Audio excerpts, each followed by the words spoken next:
அதனால் செயல் தலைவராக இவரை போட்டாச்சுன்னா இவர் 24x7 பாலிடிக்ஸ் பண்ணுவார். பத்திரிகையாளரை சந்திக்கிறது, அப்பப்போ பிரச்சனைகளை எடுத்து பேசுறது. அப்போ சரியான இடம் கொடுத்துருக்காங்களா இல்லையா செங்கோட்டையனுக்கு?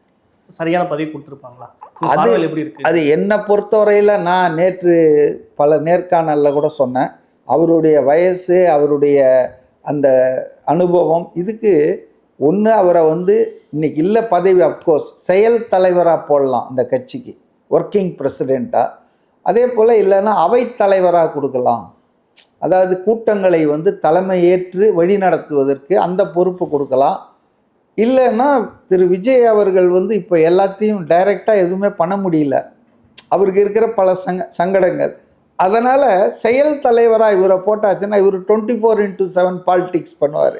பத்திரிகையாளரை சந்திக்கிறது, அப்பப்போ பிரச்சனைகளை எடுத்து பேசுறது. அப்போ அந்த மாதிரி ஒரு பொறுப்பு கொடுத்தா நல்லா இருக்கும்னு நான் கருத்து சொன்னேன். அப்கோர்ஸ் நாம் யார், அந்த கட்சியில் யாருக்கு என்ன பொறுப்புன்னு.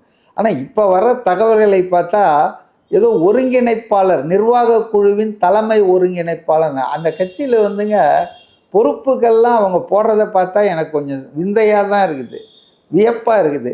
எத்தனை பொதுச் செயலாளர்களை வச்சுக்குவாங்க? முதல்ல புஷி ஆனந்த் ஒருத்தர் இருந்தார், அதுக்கப்புறம் பார்த்தீங்கன்னு சொன்னால் ஆதவ் அர்ஜுனா, அப்புறம் அருண்ராஜ்னு 3 பொதுச் செயலாளர்கள் இருக்காங்க.